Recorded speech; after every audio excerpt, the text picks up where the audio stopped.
What's going on, everyone? It's Ben here from Internet Investors, and today I'm actually going to make a video about poker, or Texas Holdem that most people would say.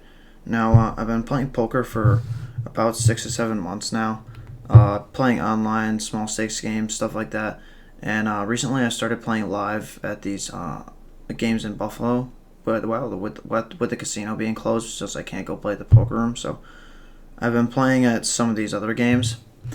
And this was actually the first month that I've made a pretty substantial amount of money playing poker, and where I've been consistently profitable over the entire month. And this was this month in May. So a couple of things I just want to go over before I get into like my how much I've made this month and like some other things I've learned while playing. Now, a lot of people think that poker is like straight gambling. Like when people think of poker, I think most people think of like going to the casino and like betting on a roulette table or a blackjack or something like that. Now, it's actually the complete opposite. Now, poker is a skill game. There is luck involved, but you are playing against other opponents and not the house, which makes it a skill game. So when you go to the casino and play like blackjack or, craps or roulette, you're playing against the house. But poker, how it works is the house gets the table, and then you put your own money on the line. You play against other people for your own money. That's what makes it a skill game. And it's similar to trading in a couple ways. And like trading stocks, it will take experience to become consistently profitable poker. And you will constantly be having to improve.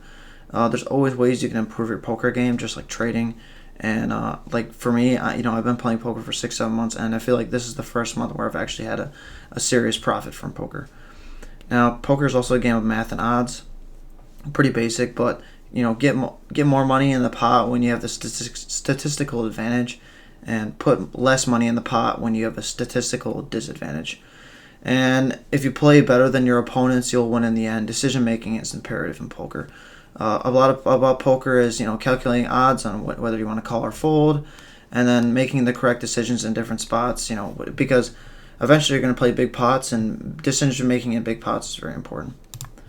Now, these are my stats for the month. So as you can see here, in the month of May, from May 1st to May 31st, I made $6,530, which averaged out to $60 an hour and $272 a session. I played 107 hours, and I played 24 times in May, so I cashed 21 of my 24 sessions.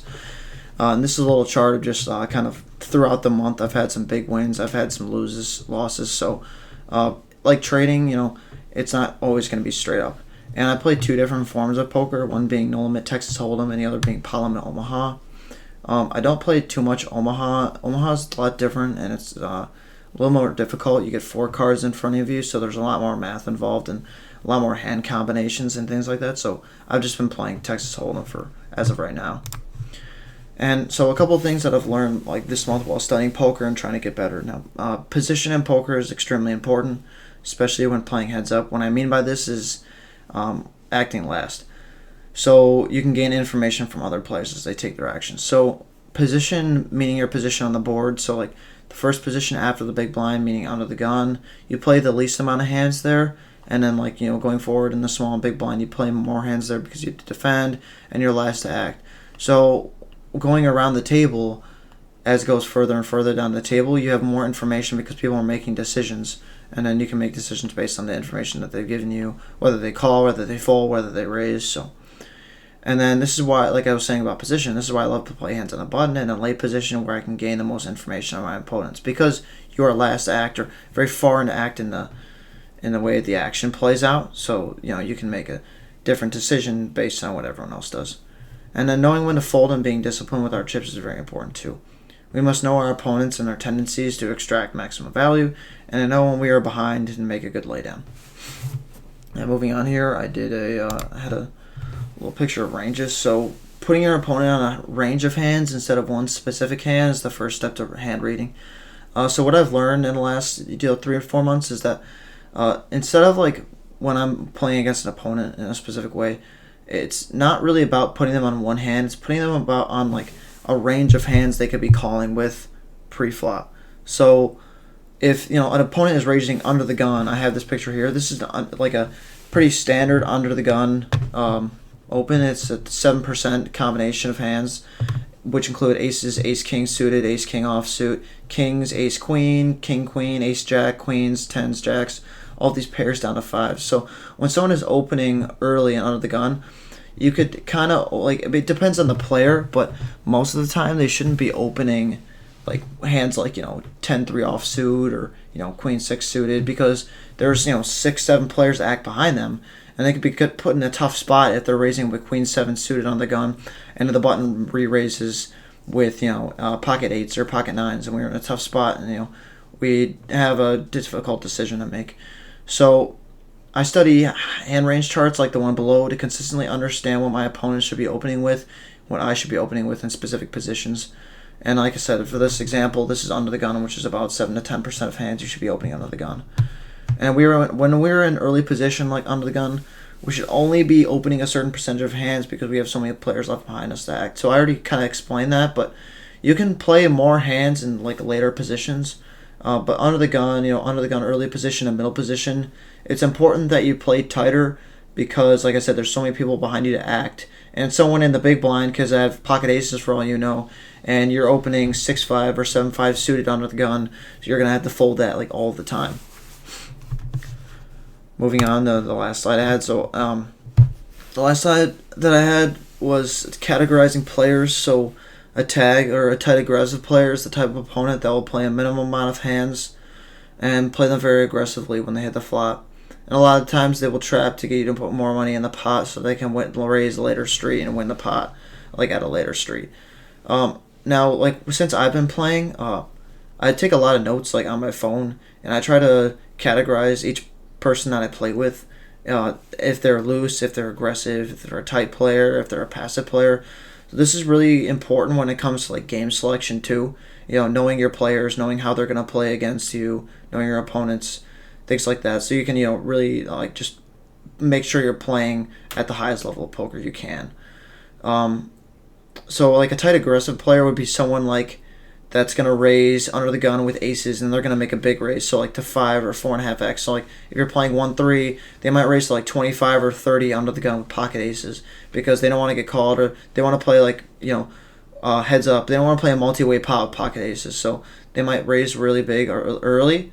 And then if they hit the flop and there's like a king or a queen on the flop with a 7 and the board's not paired or there's no flush draws, no straight draws, they'll bet big because they only want to get called by worse hands.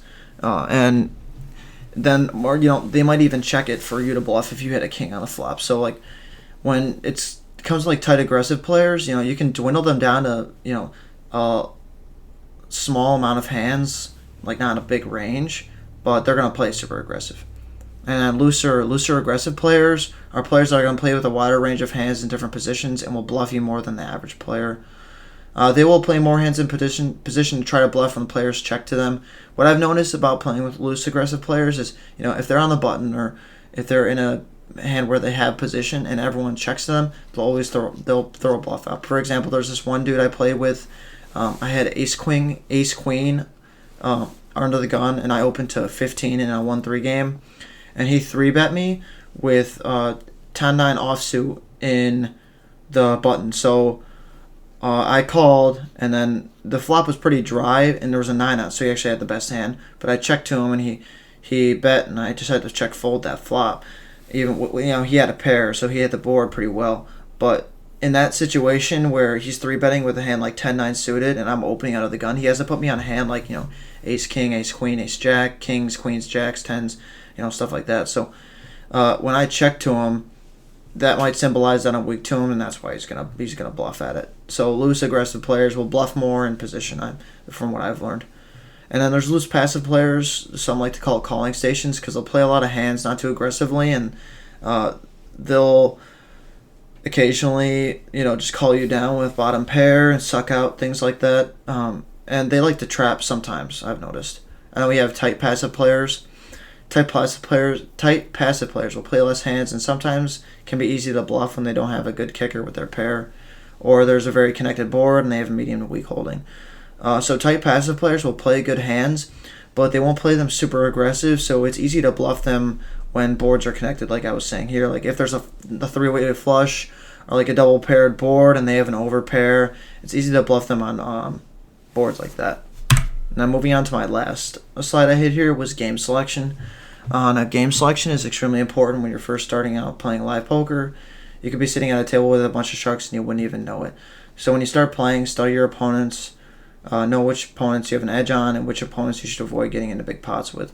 So like I said earlier, one thing that I've been doing, I've been writing notes down, trying to categorize the players I play against and knowing their tendencies so that like if I'm at a game or if I want to go to a game and I know who's there, I know if there's some really good players there, like even like local pros. If I do go, I'll try to avoid pots with them, or I just won't go and play there at all. I try to play at games where I know that I have an edge over some players, and that if I can outplay them even when I don't have the best hand. And then the most important thing I've learned is playing in position with opponents I know that I can play that I can outplay in specific spots.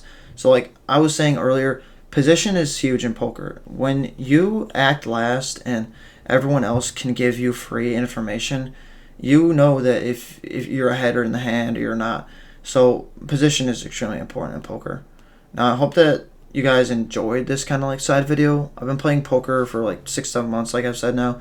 This is the first consistently profitable month I've had, so I might start uploading like more poker videos. I've been considering doing like a vlog style thing, but I haven't really decided if I want to do that yet. So I hope you guys like this video. So please like and subscribe. Thanks.